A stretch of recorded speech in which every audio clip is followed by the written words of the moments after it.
स्वागत है आपका हमारे न्यूज़ चैनल में। और आपका शुक्रिया कि आप इतने बिजी शेड्यूल में से आज मुझे टाइम दे पाए।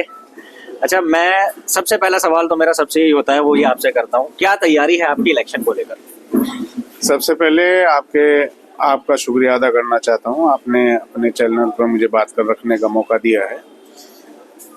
देखिए, चुनाव की तैयारी सभी प्रत्याशी करते हैं और जो मुस्तकिल लोग होते हैं, जो राजनीति को अपना धर्म मानते हैं, राजनीति को सेवा मानते हैं, वो लगातार 5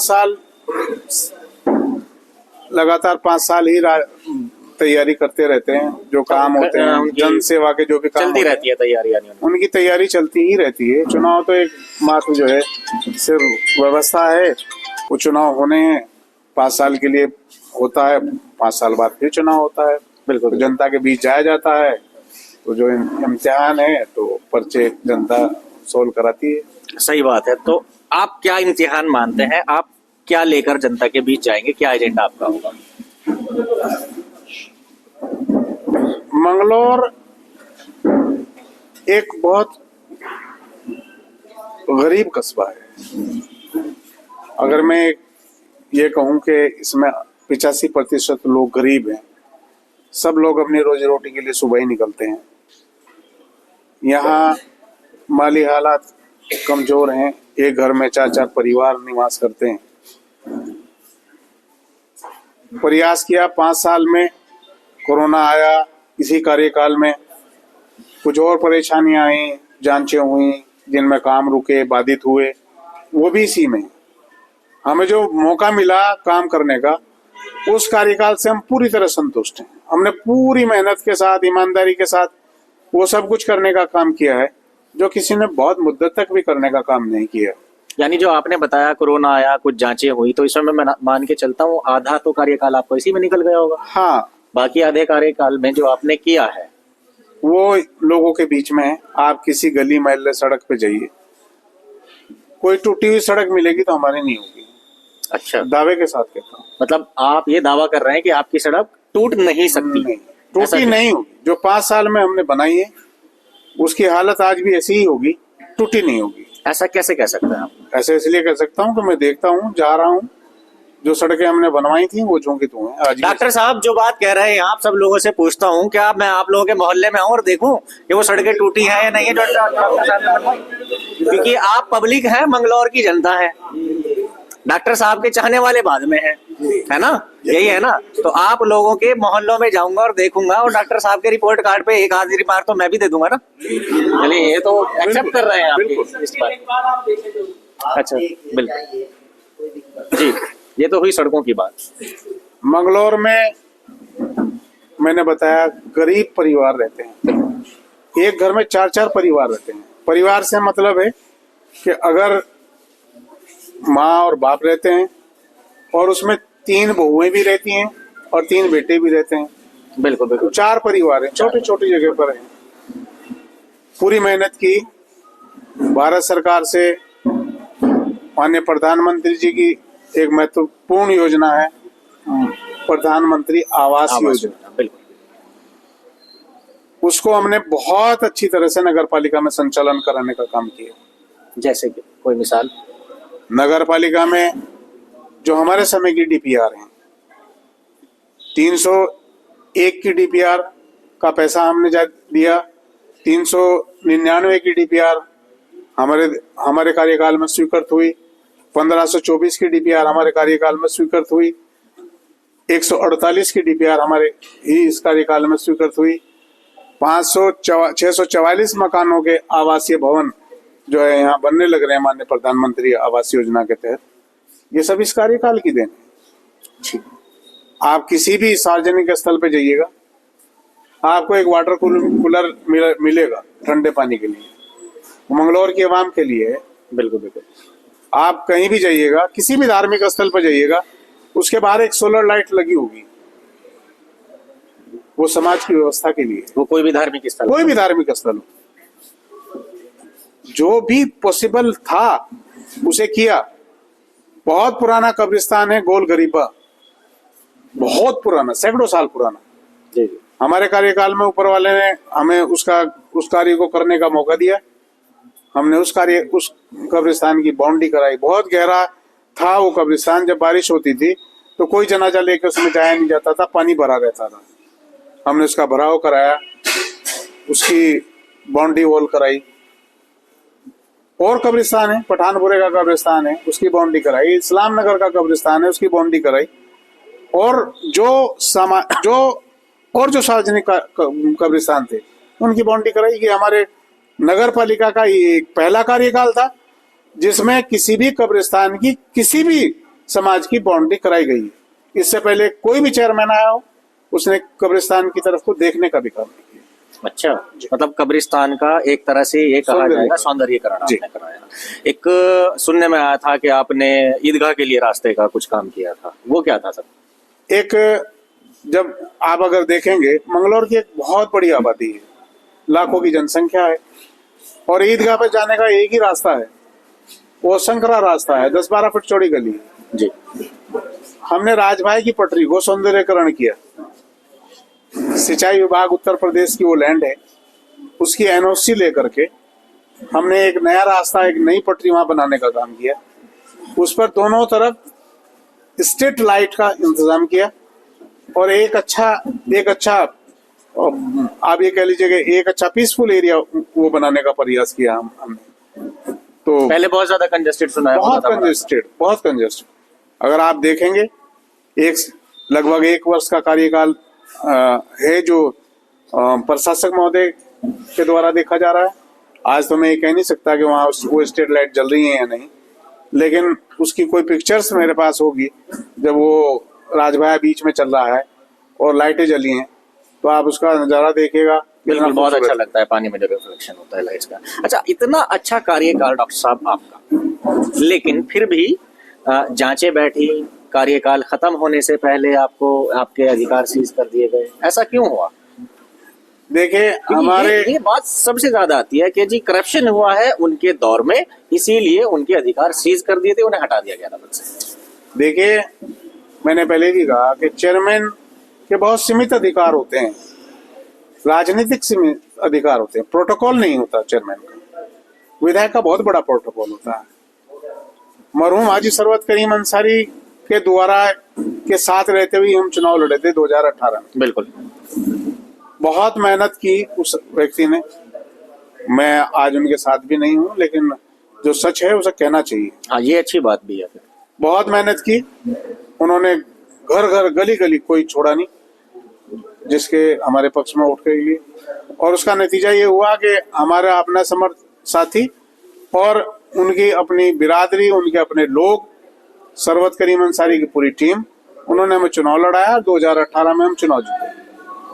लेकिन उनके 2022 में चुनाव जीतने के बाद उनके चारों तरफ ऐसे लोग बैठने लगे जिन्होंने उनको जो है चक्रव्यूह में फंसा लिया, यानी वो लोगों के बहकावे में आने लगे कुछ इस तरह। और वो हुए फिर के वो संभल ही नहीं पाई बात। जी। विधायक जब शिकायत करता है अपने लेटर पैड पे करता है तो उसके बहुत सारे अधिकार होते हैं। बिल्कुल सही बात है भाई, विधायक ही मंत्री होता है, विधायक ही मुख्यमंत्री होता है। बिल्कुल बिल्कुल। तो जो उन्होंने जांचें कराई तो जाहिर सी बात थी कि कोई करप्शन तो निकला नहीं, लेकिन चेयरमैन बहुत कम राजनीतिक पहुंच वाला आदमी होता है। यानी वो जो उन्होंने जांचें कराई उसमें आपको क्लीन चिट मिल गई? देखिए, अभी भी वो जांच लंबित है। अच्छा, वो लंबित है, यानी लंबित है वो जांच अभी भी। लेकिन जो एलिगेशन जिन्होंने लगाए थे वो कोई एलिगेशन साबित नहीं हुआ जी। बिल्कुल, मैं अभी अपनी पिछली वीडियो में भी एक साहब कह रहे थे कुछ इस तरह का, मैंने कहा एलिगेशन साबित नहीं हुआ है। आप करप्ट तब कह सकते हो जब साबित हो जाए, क्योंकि कोर्ट भी मुलजिम कहती है, मुजरिम नहीं कहती जब तक साबित ना हो। तो आपका निष्कासन क्या वजह रही होगी उसमें? राजनीतिक दबाव।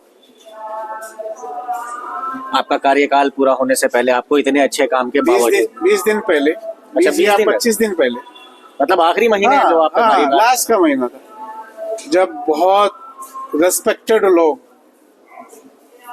जाके अपने ही साथियों से रिक्वेस्ट करेंगे कि इज्जत तो रख लो कम से कम। इस तरह की वो चीजें रही।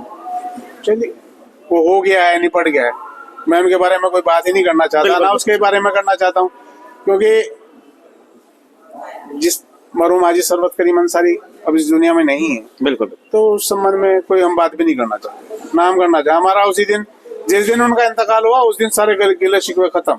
और वो मेरे मन में भी आता है कि डॉक्टर दिलशाद साहब अपने नाम से क्यों इलेक्शन नहीं लड़ते, डॉक्टर शमशाद साहब, सॉरी।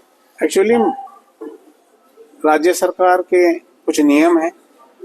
राज्य सरकार ने एक अध्यादेश जारी किया कि अप्रैल 2002 के बाद जिसके भी 3 बच्चे होंगे वो नहीं लड़ सकते। इसके अलावा कोई और वजह नहीं, कोई वजह नहीं। तो यहाँ ये बात क्लियर हो जाती है कि इसके अलावा कोई और ऐसी वजह है ही नहीं कि डॉक्टर शमशाद साहब जिसकी वजह से पर्चा अपना नाम से नहीं बढ़ा। हाँ, सिर्फ बहुत ये सारे रमर्स होते हैं, सिर्फ यही वजह। मार्केट है, सब तरह की चीजें चलती हैं, तो उसमें कभी कुछ सुनने को मिलता था, कभी कुछ। मैंने ठीक है, मैं ही एक बार जब डॉक्टर साहब से मिलूंगा पूछ लूंगा कि आप अपने नाम से क्यों नहीं भरते पर्चा। मैंने बताया रीजन, जी हाँ। मेरे 3 बच्चे हैं, तो इस वजह से मैं, वो सरकार उसको बैन करती है। बिल्कुल बिल्कुल। अगर मैं उस पर्चे को भरूं तो मेरा तुरंत कैंसिल हो जाए। अच्छा, जैसे अब इस इलेक्शन को लेकर कुछ बातें और आ रही हैं। अभी चौधरी इस्लाम साहब जो कांग्रेस के प्रत्याशी चुने गए थे, लेकिन आज सुनने में आ रहा है कि उनके जो पर्चे उन्होंने भरे थे कैंसिल हो गए हैं, और उसमें नाम आपका लिया जा रहा है कि आपत्ति जो दर्ज कराई थी वो डॉक्टर शमशाद साहब की तरफ से हुई थी। देखिए, क्या कहेंगे? ये सिर्फ राजनीतिक अफवाह है, राजनीतिक एलिगेशन है आपके ऊपर। एलिगेशन मेरे ऊपर ये राजनीतिक एलिगेशन है कि मैंने या मेरे भाई दिलशाद ने या मेरा छोटा भाई इरफान, जिसके नाम से मैंने पर्चे दाखिल किए हैं, हमने कोई उनके ऊपर जो है आपत्ति दर्ज की है। देखिए, मैं आपको ये बताता चलूं, हम पर एक आपत्ति आई है जी। मैं कहूंगा ये क्लोज करके देखिएगा, ये आपत्ति है।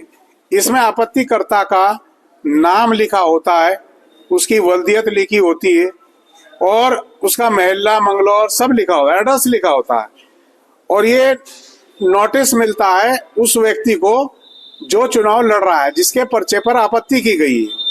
चौधरी इस्लाम साहब या उनके और पर्चों पर जो भी आपत्ति की गई है, उन्हें भी इसी तरह का एक नोटिस मिला होगा। क्या मैं देख सकता हूँ डॉक्टर साहब? जी बिल्कुल, आप देख सकते हैं। इसमें साफ लिखा है कि जिसने आपत्ति की है और जिस पर आपत्ति की है, ये एक पूरा नोटिस है। जी हाँ, जी हाँ, जी हाँ। ये आपत्ति करने वाले शाहनवाज पुत्र दिलशाद अहमद निवासी मोहल्ला किला मंगलौर द्वारा 31 तारीख को 4:55 पे नामांकन के संबंध में आपत्ति दर्ज करते हुए एक पत्र उपलब्ध कराया गया है। उसमें कहा गया है कि विभिन्न बिंदुओं को छुपाया गया है कि उन्होंने इस तरह के करप्शन किए, जो भी, खैर इस चीज से। तो ये आया है आपके पास एक रिटर्निंग ऑफिसर के साइन के साथ नोटिस, जिसका आपने जवाब दिया जी, और आपको एनओसी मिल गई।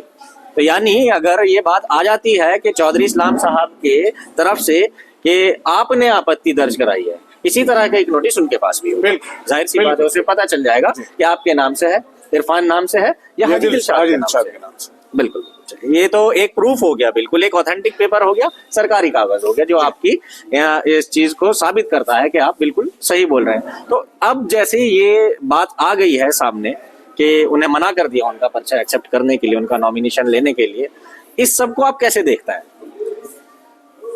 देखिए, कल पर्चे वापसी का दिन है। जो लोग पर्चे वापस करने वाले होंगे वो पर्चे वापस करेंगे, कुछ लोगों ने डमी भी भर रखा होगा, और 3 तारीख में सिंबल अलॉट होंगे। जब तक सिंबल अलॉट नहीं होते तब तक आधिकारिक चुनाव लड़ने का व्यक्ति आधिकारिक ही नहीं है। अब सिंबल अलॉट होंगे, उसके बाद ही चुनाव। भाई, मंगलौर की जनता है, मंगलौर की जनता के बीच में जाएंगे, वोट मांगेंगे, अपने काम के नाम पर वोट मांगेंगे, रिक्वेस्ट करेंगे लोगों से कि आखिर काम के नाम पर अगर हमने काम किया है तो मुझे पूरी उम्मीद है मंगलौर की आवाम हमें सपोर्ट करेगी, फिर से हमें चुनने का मौका देगी। मुझे पूरा विश्वास है मंगलौर की आवाम पर कि हमें फिर से दोबारा मौका मिलेगा। और उसका एक और रीजन भी है, उसका एक और रीजन है। मंगलौर में 60 से 70 किलोमीटर लंबी सड़कें हैं, बड़े नाले हैं, जो पानी की समस्या बहुत ज्यादा पानी की समस्या है। वो सिर्फ, अब जो बात करते हैं वो कहते हैं साहब इनके कार्यकाल में 5 साल के कार्यकाल में पानी की समस्या उत्पन्न हो गई। जी हाँ, जी हाँ, जी हाँ। यही कहते हैं ना। बिल्कुल बिल्कुल। जल मैं भराव उन्हें होने ये जवाब मैं उन्हें अपने साथियों को जवाब देना चाहता हूं कि 5 साल में पानी की समस्या उत्पन्न क्यों हुई है, इस पे गौर करें। 5 साल में 3 ओवरहेड टैंक बने, 7 नए ट्यूबवेल लगे, पूरे शहर में जो टंकियों का जाल है उसके खुले पाइप पड़े हैं। सुबह से शाम तक जब ट्यूबवेल चलता रहेगा और पानी बहता रहेगा तो वो तालाब में जाएगा। बिल्कुल। तालाब ओवरफ्लो है, पानी निकलने का जो रास्ता है वो मंगलौर की निकासी से ऊपर है। मंगलौर का जो यानी पानी मंगलौर है, का लेवल नीचे है और निकासी ऊपर है। मंगलौर का जो पानी का लेवल है, और जो लोग ये बात करते हैं कि मैं चेयरमैन जीता तो मैं ये कर दूंगा, मैं उन्हें बताना चाहता हूं कि मंगलौर नगर पालिका एक एक्ट से चलती है जिसे उत्तर प्रदेश नगर निकाय अधिनियम 1916 कहते हैं। नगर पालिका का कोई भी अधिकारी, कोई भी अध्यक्ष अपनी सीमा से सिर्फ 1 मील दूर तक कार्य कर सकता है। 1 मील दूर, 1 मील में कितना बैठेगा? हमारा मंगलौर का जो पानी है, हमारा मंगलौर का पानी यहाँ से 22 किलोमीटर दूर जा करके इसी गंगा नहर में मिलता है। जो नहर बह रही है मंगलौर के साथ जो नहर बह रही है, इसी नहर में सारा पानी मिलता है। वो कार्य सरकार के प्रयास से, सरकार से ही कराया जा सकता है, और उसके लिए जरूरी है कि कोई साथी हो उसी लेवल पे काम। बिल्कुल बिल्कुल। अभी नाला बन रहा है खानपुर विधानसभा में, आप देख रहे होंगे। जी हाँ, जी हाँ, जी हाँ। कि इस सड़क के दोनों किनारों पर एक बड़ा नाला बन रहा है। जी। किसे देंगे श्रेय उसका? किनकी विधानसभा बनना है? खानपुर विधानसभा बनना है। तो इसी तरह पानी की निकासी के लिए उन्होंने इंतजाम किया है, और इसी तरह पानी की निकासी के लिए इंतजाम की जरूरत है। यहाँ भी माननीय विधायक काजी निजामुद्दीन ने 12 किलोमीटर सीवर लाइन का एक प्रस्ताव दे रखा है। अगर वो स्वीकृत हो जाता है तो किसी हद तक ये समस्या समाप्त हो सकती है।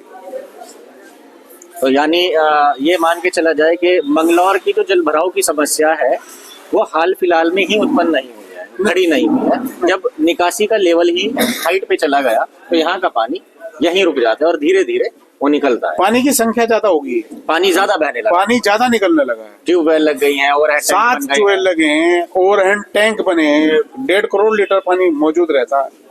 बिल्कुल बिल्कुल, ये तो चीज है। और जो टोंटियां बाहर बह रही हैं वो उनमें चलता ही रहता है, वो अलग हो गई। भाई पानी आम आदमी की जरूरत की चीज है पानी, लेकिन वो इतना ही होना चाहिए पानी कि जितने आदमी का जरूरत है।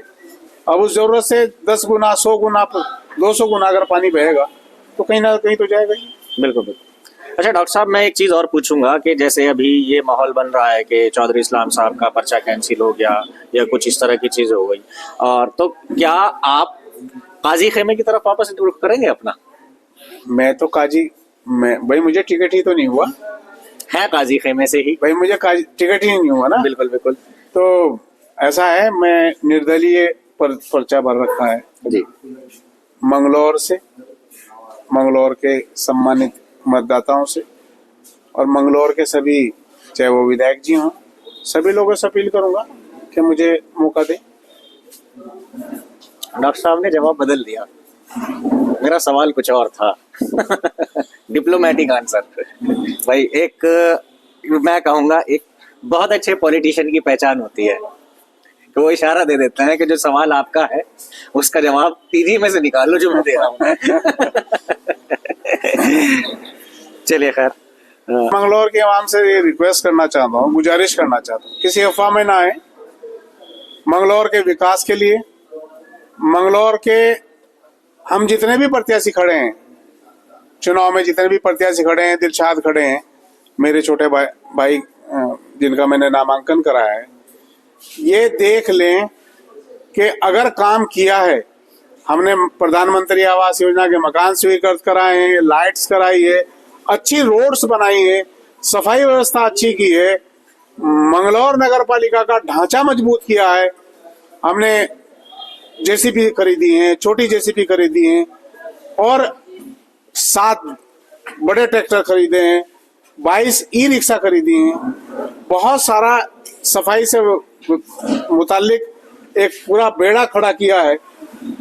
तो हमारे समय में जो सफाई थी आज वो शायद नहीं होगी, लेकिन मैं ये गुजारिश करूंगा कि किसी भी चेयरमैन के लिए जो एक अच्छा कार्य करना चाहता हो उसे 5 साल नहीं 10 साल का कार्यकाल दें। एक सड़क हमने टारगेट करके बनाई है कि हमारी सड़क 10 साल तक ना टूटे, बिल्कुल। तब हम पूरे शहर में सड़कों का जाल बिछा सकते हैं। अगर हम जो बनाएंगे और वही टूटती रहेंगी तो हम उन्हीं को बनाते रहेंगे। नई सड़क, नए नाले, नई सीवर लाइन हम कहाँ से बना पाएंगे? नहीं बना पाएंगे। मैं गुजारिश करूंगा कि मेरा जो भी कार्यकाल है, हमारे भाई का जो भी कार्यकाल है, वो एक अच्छा संतोषजनक कार्यकाल रहा है और हम ये कोशिश करेंगे। मैं आपको एक छोटी सी बात कहता चलूं कि प्रधानमंत्री आवास योजना के मकान हैं जी, आप जाके देखिएगा। अल्लाह गवाह है, हमें हर घर का मालूम है कौन गरीब है, कौन पन्ने के नीचे रह रहा है, किसकी छत टूटी है और कौन किस हालात में रह रहा है। उसका दर्द जनप्रतिनिधि पर सहन करता है, अधिकारी नहीं करता है। नगर पालिका में पैसे हैं और अगर नगर पालिका के अधिकारियों ने पैसे नहीं डाले हैं तो इसमें रेस्पॉन्सिबिलिटी नगर पालिका के अधिकारियों की। अगर जनप्रतिनिधि होते या हम होते तो हमने पहली बार भी जितना पैसा आया उसको 4-4 दिन में लोगों के खातों में पहुंचा दिए, क्योंकि उनका हक है। हम तो सिर्फ पोस्टमैन हैं, इधर से पैसा सरकार से आएगा और उधर उनके खाते में जाएगा। तो मेरी गुजारिश है और मेरा प्रयास भी रहेगा कि इंशाल्लाह अगर अल्लाह ने हमें मौका दिया तो जो प्रधानमंत्री आवास योजना के मकान हैं जिनके पैसे नहीं डले हैं, जिस दिन मौत होगी उस अगर हमें शपथ हुई और अल्लाह ने हमें जिताया तो हम उस शपथ के 5 दिन के अंदर अंदर सारा पैसा उनके खातों में ट्रांसफर करें। बहुत अच्छा लगा सुनने के बाद। शुक्रिया बहुत।